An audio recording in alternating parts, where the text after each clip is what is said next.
Good morning, everyone. Here's your Mormon news update for January 20th, 2025. First off, today we will go to some news from Yahoo where it says a federal judge blitzed lawyers on both sides with questions Friday during a 3-hour hearing in a lawsuit brought by 13 people asking for the return of tithing they donated to the Church of Jesus Christ of Latter-day Saints. But U.S. District Court Judge Robert J. Shelby repeatedly challenged the attorneys for the plaintiffs about the arguments in the suit they filed, lobbing one pointed question at a lawyer before he made it from his chair to the podium in a downtown Salt Lake City courtroom. Meanwhile, the lawyer for the Church of Jesus Christ and another representing evangelicals and Seventh-day Adventists called the lawsuit a broad-scale attack that, if successful, would set dangerous precedents for the futures of churches and charities. Whenever I hear that the Mormon Church thinks it's being attacked, especially when it comes to their finances, I always think of the term persecution complex, so I wanted to include the definition of that here. An irrational and obsessive feeling or fear that one is the object of collective hostility or ill treatment on the part of others. It reminds me of when Joseph Smith used scripture to coerce young girls, mother-daughter pairs, sisters, and children living in his home to marry him and have relations with him, and then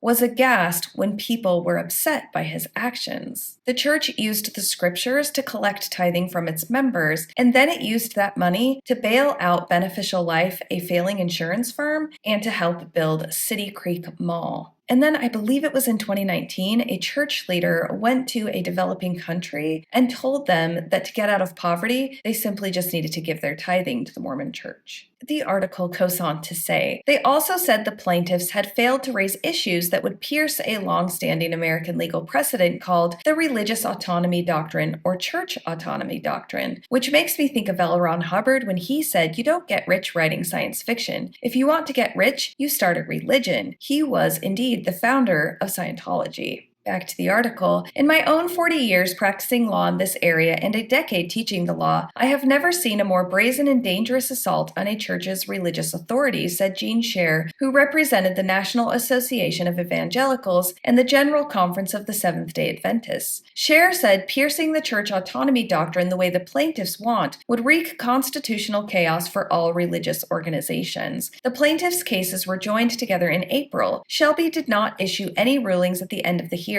I will take the matter under advisement and I will issue a written decision, he said. The U.S. Supreme Court has strengthened the church autonomy doctrine in several rulings over the past 25 years. The plaintiffs said Friday that it does not apply to their lawsuit, while Clement said it did. This case can't get over the First Amendment hump, Clement said. The church autonomy doctrine says that the government and courts cannot infringe on the way churches govern themselves, especially with regard to religious questions. Clement said the ancient doctrine of tithing, which plaintiffs' attorneys agreed is practiced by most faiths, is a religious doctrine that places Latter-day Saints under scriptural command to give 10% of their income back to God through the church. Having read the Old Testament, I think it might be kind of dangerous to use the scriptures to give people autonomy. Shelby repeatedly asked Clement to consider hypotheticals in which a church or a fraudster posing as a church might be liable for fraudulently collecting and misusing tithing. Clement said his reading of court rulings on the religious autonomy doctrine was that there are only two exceptions to protecting churches from charges of fraud: embezzlement or self-dealing and raising funds for very specific purposes and then using them for different purposes. Christopher Seeger, who represented the plaintiffs, argued that the church's statements that it would not use tithing funds for City Creek or anything but charitable purposes was a specific misrepresentation because a whistleblower alleged that the church used $1.4 billion in tithing funds for City Creek and $600 million to bail out Beneficial Life, allegations the church denies. Seeger also alleged that the church intentionally concealed its investment funding, citing an SEC complaint and subsequent fine paid by the church without admitting wrongdoing. Shelby sat in front of 13 attorneys, 6 for the plaintiffs, 6 for the church, and Scher representing evangelicals and Seventh-day Adventists. The judge questioned Seeger and Scott George, who also appeared for the plaintiffs, with questions about whether their complaint established an actual fraud under Utah law. He repeatedly said he could not see how they showed what church statements the plaintiffs relied on when they made donations and how those donations may have been misused and how they suffered a loss. George said the complaint established a theme. Shelby questioned whether pleading general themes meant met the standard for establishing fraud in the U.S. 10th Circuit. At one point, Shelby said he wanted to clarify what appeared to be a disconnect to him between what he and plaintiff's attorneys felt was the law he should follow. That discussion lasted about 45 minutes. The more I read about the protections that religious organizations get in the United States, the more I want to start one for myself. Now let's go to Missoula, Montana, where a new temple for the Church of Jesus Christ of Latter-day Saints is expected to be built in the Lower Miller Creek neighborhood, the church announced in a press release on Monday. The church, widely known as the Mormon Church, previously announced Missoula would get a temple for the city in an April 2022 conference with church prophet and President Russell Nelson. The temple is planned at the corner of Old Bitterroot Road and Lower Miller Creek Road. A release from the church said the building will be one story on 5 acres and roughly 18,000 square feet. Positive spiritual momentum increases as we worship in the temple and grow in our understanding of the magnificent breadth and depth of the blessings we receive there, Nelson said in 2022. These temples will bless countless lives on both sides of the veil. Missoula's City Council previously approved religious assembly zoning for the property as part of the Riverfront Trails subdivision, meaning no public hearing will be held on the new temple unless the church requests a variance to city code. City code limits the building height to 35 feet, but a temple steeple has no height max, according to city staff. The church must also comply with the city's lighting ordinance. The new temple would be the first in Missoula and the third in Montana. The cities of Helena and Billings also have temples. Missoula currently has 2 chapels for Latter-day Saints. This article then talks about how chapels and temples differ, which I think is a really important distinction for residents there who are not members and not familiar. While chapels are meant for weekly services and open to the general public, temples are special places of worship where church members participate in sacred ceremonies according to the church's website. When a temple is first built, it is briefly open for public tours. Once dedicated, attendance is reserved for faithful members of the church who are ready to participate in additional gospel ordinances, though the grounds around the temple remain open to the public. And I would like to add, you can only go into a temple as a worthy Latter-day Saint if you are giving 10% of your income to the church. The church said in 2022 that more than 50,000 Montana residents identify as Latter-day Saints, a number which they will never back up with actual documentation. Now let's go to a few excerpts from an article from the Deseret News, which I will preface with this. Recently, a story in the Salt Lake Tribune talked about how the hiring and retaining practices at church schools have been tightened since Clark Gilbert became General Authority 70 and Commissioner of Education for the Mormon Church. Among other things, he seems to have made it very clear that faculty and staff who are LGBTQ allies are not welcome, and it can be equally problematic if it's their spouse, not them, who is an LGBTQ ally or separates from the church. And what I can only imagine is a response to that article from the Tribune. The Deseret News published the following on the 17th. The long history of American colleges and universities drifting away from the religions that launched and sponsored them won't repeat at BYU and its sister schools, one of the leaders said Friday night. The loss of administrative governance will not happen in the church educational system of the Church of Jesus Christ of Latter-day Saints, said Elder Clark G. Gilbert. His message reiterated one he gave at BYU in February 2022. He also directly tied the recent update to the church's hiring policy, announced in January of 2022, to the effort to ensure all Latter-day Saint colleges and universities remain aligned with their sponsoring church. Speaking at the annual J. Reuben Clark Law Society fireside at the church office building in Salt Lake City, Elder Gilbert said the church faces modern authoritarian forces that would deny religious expression. In my role as the Commissioner of Education in the Church of Jesus Christ of Latter-day Saints, these threats come from secular agendas in the media, regulators, and even from peers and other academic contemporaries, he said. He is absolutely talking about people who want to be allies for the LGBTQ community. Heaven forbid somebody is kind to a marginalized community. 3 trained attorneys serving as senior church leaders attended the Law Society event. President Dallin H. Oaks, first counselor in the First Presidency and himself former BYU president, and Elder Quentin L. Cook, and Elder D. Todd Christofferson of the Quorum of the 12 Apostles. The church's general counsel, Elder Alexander Dushku, also a General Authority 70, introduced Elder Gilbert. Elder Gilbert said an analysis found 3 major reasons for the decoupling of universities from religious sponsors. The work was originally done by James Burchell, author of The Dying of the Light, The Disengagement of Colleges and Universities from Their Christian Churches. The dying of the light, really? Christians do not hold a monopoly on light. Here are the reasons that work gave that universities are decoupling from their religious sponsors. Funding sources diversified away from religious sponsors as costs rose. Subsequently, university leaders were selected by new stakeholders unaffiliated with the original sponsoring religions, and specialization of academic disciplines made it difficult for university leadership to review much of the scholarly work of the faculty. Clark then goes on to say why this will not happen at BYU. The primary funding of BYU comes from the church and not through grants, government funding, donors, or student tuition. And the selection of the university president is made by the first presidency of the Church of Jesus Christ of Latter-day Saints. Additionally, the CES Board of Trustees is led by the church's first presidency and chaired by Church President Russell M. Nelson, which, if you are a member of the church, you believe that person speaks directly with God. So how could the university possibly go astray? The church and CES continue to assert their ability to review faculty alignment through an updated 2022 hiring policy, which requires each new CES hire who is a Latter-day Saint to hold and be worthy to hold a current temple recommend, a certificate given to church members who meet personal worthiness standards that show alignment with the faith's doctrines. And I will add one more time, give 10% of their income to the church. So if you are an employee at BYU, you are paid by the church, and then you voluntarily give 10% of that back.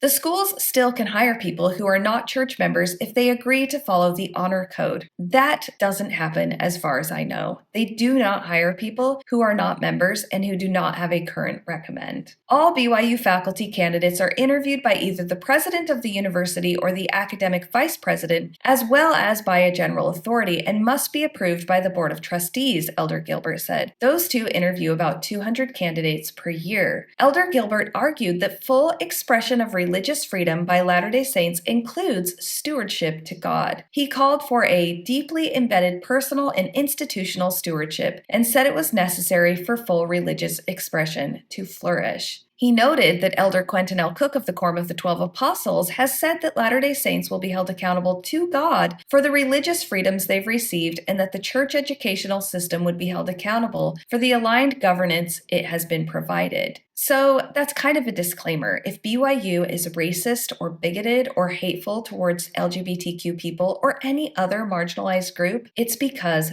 God wants them to do it. They don't want to take accountability for that. They're going to go ahead and throw God under the bus for that one. BYU's greatest impact will always come through the lives of its graduates, said Clark. At over 400,000 strong, the BYU Alumni Association is making a difference. BYU alumni are nearly 4 times more likely to volunteer than the average American. They are nearly twice as likely to have donated to charity. I'm sure when they say charity there, they are talking about when BYU alumni donate 10% of their income back to the church. And as we talked about in a previous article just today, some of that charity went to bail out the church's own insurance firm and to build an incredibly high-end shopping mall in downtown Salt Lake City. That doesn't sound like charity to me. The Church of Jesus Christ of Latter-day Saints created BYU Pathway, he said, because we believe we have a heaven-directed responsibility to care for our brothers and sisters. Now let's go to the Plymouth Herald out of the UK for an article that says, as a musical created by the brains behind South Park, you'd expect the Book of Mormon to be rude, full of swear words, and very, very funny. What I didn't expect was the feel-good factor I had on leaving Plymouth's Theatre Royale. The production is nearly 15 years old now, having first premiered on Broadway in 2011 to widely positive reviews. There are several musicals I'd jump at the chance to see, and this was one of them, so I sat down in the jam-packed theater, buzzing with excitement. The writer then details the plot of the musical, and I will not go through all of that. But the gist is that 2 white young Mormons are called to serve missions in Africa, Elder Price and Elder Cunningham. As Price and Cunningham try to convert the villagers using the tried-and-true Mormon method, it is only when villager Nabalungi asks Cunningham to help them, and he starts lying about the religion, that they start to get on board and eventually are all baptized. This reviewer then says it's hard to ignore the white savior tropes scattered throughout this musical, in which white Americans sweep into an impoverished land to save the people who live there. There are also a lot of jokes about AIDS and female genital mutilation, which don't sit entirely comfortably with me, even being a South Park fan. Cunningham also consistently pronounces Nabalungi's name wrong for comedic effect, though he's corrected on multiple occasions and likes her. My understanding is that the script and production has changed somewhat since 2020, following calls from the original Broadway cast and the show's cast at the time to give the villagers more agency in their story than in the original run of the show. Having not seen the original production, I can't say for certain what these changes are. It's a fine line to walk, and on which side it falls will vary from person to person. There is a lot going on plot-wise, and thankfully, the musical does explain what the Church of Jesus Christ of Latter-day Saints is all about. Though I can't speak to its accuracy, you don't necessarily need to know what a Mormon is heading into the theater. You do have to know this musical was created by the brains behind South Park, Trey Parker and Matt Stone, with Bobby Lopez, who wrote Avenue Q, so it might just be the crudest musical ever made. It also might be the funniest. A copy of the Book of Mormon winds up in Elder Price's rectum, which had the audience screaming with laughter. I don't know how I could have gotten that tidbit in this review naturally, and I really needed to include it. I can already tell it's going to be one of my favorite shows of the year, and definitely the rudest. I actually recently went and saw the Book of Mormon musical for the first time, and I can agree with so many things that this reviewer said. I would highly recommend going to see it if it comes to your area and you have the means to do so. In a related article from Yahoo, it says Josh Gad, who released his memoir, In Gad We Trust, A Tell Some, on January 14th, says his Love and Other Drugs co-star Jake Gyllenhaal warned him not to pursue a role in the Book of Mormon, the raunchy musical comedy from South Park creators Trey Parker and Matt Stone. While bouncing back and forth to do episodes of The Daily Show, I was also filming a movie called Love and Other Drugs, directed by Ed Zwick and starring Jake Gyllenhaal, Gad wrote. One day, as Jake and I were driving home from set in Pittsburgh, I asked him if I could play a demo of a new musical that I had recently done a workshop for in New York, hoping to get his advice as to whether or not I should pursue it further. He said, "Yeah, pop it on," and I played the opening number. Though Gyllenhaal laughed his ass off at the musical's squeaky clean, tongue-in-cheek opening number, Hello, things quickly took a turn as the tracks continued. I skipped to another track on the album, and his face slowly went from joyful enthusiasm to abject fear and terror, Gad recalls. He stopped the car and said, "Dude, you cannot do whatever this is. This will be way too controversial. Who the hell wrote this anyway?" I paused the music and looked over at him. The South Park guys. But while Gyllenhaal may not have been a fan of Book of Mormon, Gad would go on to join the production regardless, enjoying a 15-month stint in the role of Elder Cunningham on Broadway and nabbing a Tony nomination for Best Actor for his efforts. Now let's go to the Ex-Mormon subreddit for this uplifting story. I'm mostly out, so is my wife, but we teach a Sunday school class of teenagers. I created a Jeopardy game organized by the 4 main accounts of First Vision and bonus trivia. Every single thing can be found on LDS Library app, including an article in the Strength of Youth magazine from January of 2025. It literally blew their minds. They were so confused. Wait, what? There's 4 versions? Why did he wait so long to write it down? Wait, Satan wasn't there, then he was? Wait, the Lord versus God and Jesus versus angels? Wait, he was seeking forgiveness for his sins? I thought it was the church. Why would that change? It was amazing, and there's going to be a lot of fun conversations at home, I hope. What this person is referring to is the multiple accounts of Joseph Smith's first vision. When I was growing up in the church, I only knew there was one. I found out about the multiple accounts after I had already left the church. And let's finish up today with this great quote that says, "My absence in your life is the price you pay for unchanged behavior. I can't spend my time trying to work through your issues, and even if I could, I wouldn't." And that's your update for today, folks. I absolutely hope you have the day that you deserve.